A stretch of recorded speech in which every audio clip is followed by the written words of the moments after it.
ભુવાજી ધવલના ગઈકાલે રાત્રે રાજકોટ એલસીબીએ દાણા જોઈ નાખતા ભુવાજીને લોકઅપના દર્શન કરવાનો વખત આવ્યો હતો। ગત મોડી રાત્રે બહુ ચર્ચિત ધવલ ભુવા કે જેઓ કમઢિયા સરકારના નામે પણ ઓળખાય છે, તેમને પોલીસે જુગારમાં નસીબ અજમાવતા પકડી પાડ્યા છે।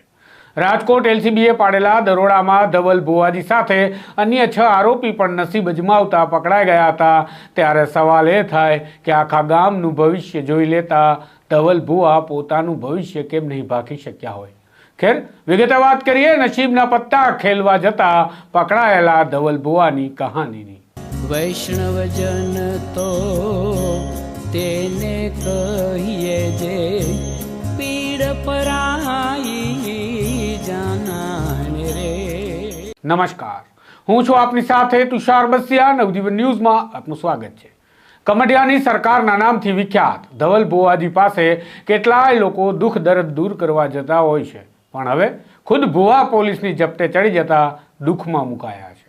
મામાદેવની કૃપા અને મામાદેવ સાથે જાણે સીધો સંપર્ક હોય તેવી વાત કરતા ભુવાજીને કદાચ મામાજી એવું કહેવાનું ભૂલી ગયા છે કે આ રાજ્યમાં પોલીસ મામા પણ છે જે ગેરકાનૂની કામ કરતા હોય તો પકડી જાય।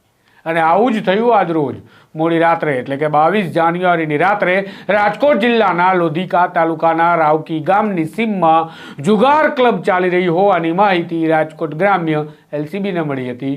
માહિતી મળતા એલસીબીએ દરોડો કર્યો અને દરોડો કરતા જ પોલીસની ટીમને જુગટું ખેલતા ખેલૈયાઓ દેખાયા અને પોલીસે તમામ 7 આરોપીની ધરપકડ કરવાની કાર્યવાહી હાથ ધરી, જેમાં પોલીસે ધવલ મંજીભાઈ ગેડિયા એટલે કે કમઢિયા સરકારના ભુવા ધવલની ધરપકડ કરી રાજ્યમાં ગુજરાત સરકાર હોવાનું અને આ સરકારમાં જુગાર પ્રતિબંધિત છે તેવું ભાન કરાવ્યું હતું। સાથે જ પોલીસે ખોડાભાઈ ફાચરા કે જેઓ આ જુગટાના ખેલની નાલ લઈને એટલે કે સુવિધાની સામે પૈસા લઈ જુગારધામ ચલાવતા હતા તેમની અને ધવલ સખ્યા, દિનેશ પાંસુરિયા, ગૌતમ લંગાડિયા અને કાંજી બાંભવાની પણ ધરપકડ કરી હતી।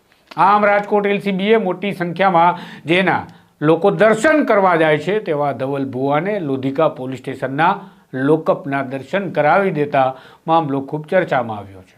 પોલીસે કરેલી રેડમાં ધવલ ભુવા પાસેથી મોંઘા દાટ Z Flip 3 અને Z Fold 5 જેવા સેમસંગ કંપનીના ફોન મળ્યા અને ₹25,000 રોકડા પણ કબજે કર્યા છે અને કુલ મળી પોલીસે 16 લાખ કરતાં વધારેની કિંમતનો મુદ્દામાલ કબજે કરી રાજકોટ ગ્રામ્યના લોધિકા પોલીસ સ્ટેશનમાં જુગારધારાની કલમો હેઠળ ગુનો દાખલ કરવાની કાર્યવાહી કરી હતી।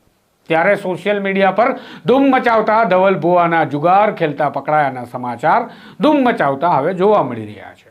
આવી ઘટના બાદ સવાલ એ થાય છે કે શું આખા ગામના ભવિષ્ય ભાંકી શકતો વ્યક્તિ પોતાનું ભવિષ્ય ભાંકી શક્યા નહીં હોય કે આજે જુગાર રમવા ન જવાય, બાકી પોલીસ મામા ઉઠાવી જવાના છે।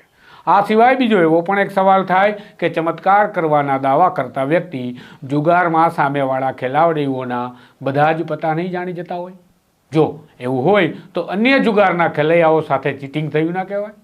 આખરી સવાલ એ કે શું ભગવાન, ઈશ્વર અને અલ્લાહ કે જે કોઈ એવી તાકાત હોય છે જેને ચમત્કારિક શક્તિ ધરાવે છે તેવું માનવામાં આવે છે અને માનવજાતનો એ શક્તિ ખ્યાલ રાખે છે તો તેને બીજો કોઈ નહીં અને આવો જ ભૂવો જડે સામાન્ય લોકો સાથે વાતચીતનું માધ્યમ બનવા માટે। તો આ હતી જુગારના સામાન્ય સમાચારની અસામાન્ય વાતો જેને રાજકોટ ગ્રામ્ય પોલીસે ઉજાગર કરી નાખી છે અને એ પણ એવા જમાનામાં જ્યારે ભૂવાના પગે પડતા પોલીસના ફોટા આપણે જોવા પડે છે।